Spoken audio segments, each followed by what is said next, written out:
আসসালামু আলাইকুম। এখন বর্ষাকাল, চারিদিকে পানি থই থই করছে। তো এমত অবস্থায় অনেক জায়গা দিয়ে ঘাস পাওয়া যাচ্ছে না। তো ঘাসের বিকল্প হিসাবে আপনারা গরুকে কি খাওয়াবেন? আসলে ঘাস ছাড়া তো গরু পালা অসম্ভব, কিন্তু ঘাস যদি না থাকে ঘাসের বিকল্প হিসাবে আপনারা যেটি করতে পারেন, আমরা যেটি করি সেটা আপনাদেরকে ভিডিওর মাধ্যমে তুলে ধরবো।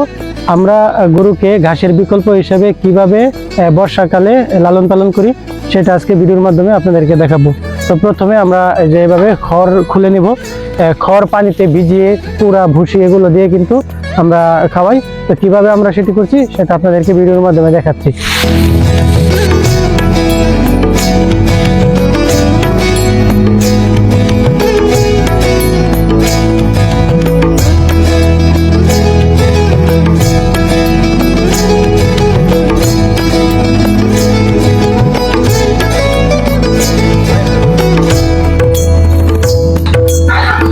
এই যে এটা এখন পানিতে ভিজিয়ে রাখবো যাতে করে এটা একটু রসালো হয়। এই যে এখানে গামলাতে আগে আরো কিছু ছিল, এখন গামলাতে এই যে পানি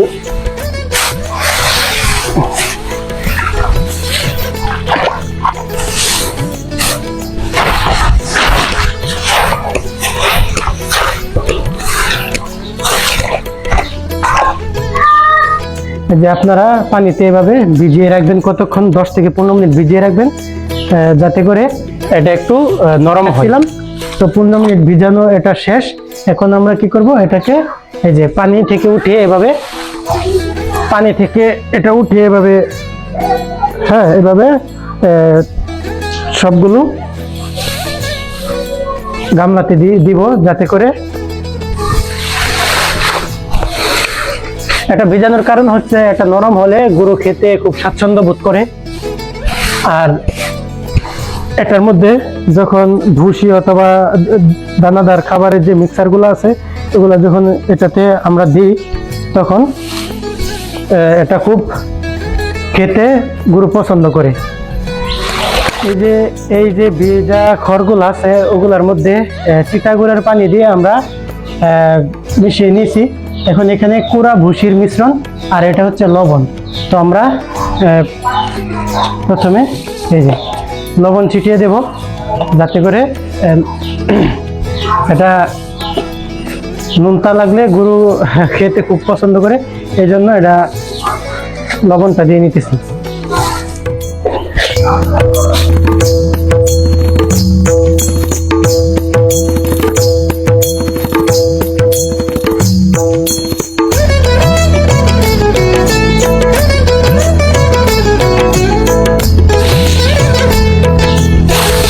ঠিক এভাবে এটা মিশিয়ে দিব। একটু দেখো তো,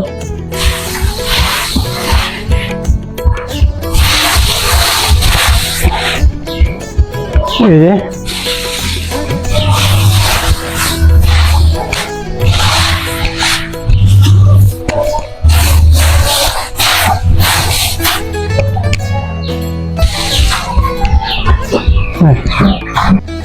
এখন আমরা গরু বেঁধে দিচ্ছি, দেখুন কত সুন্দরভাবে খেয়ে নিচ্ছে। আপনারাও চাইলে এভাবে করতে পারেন।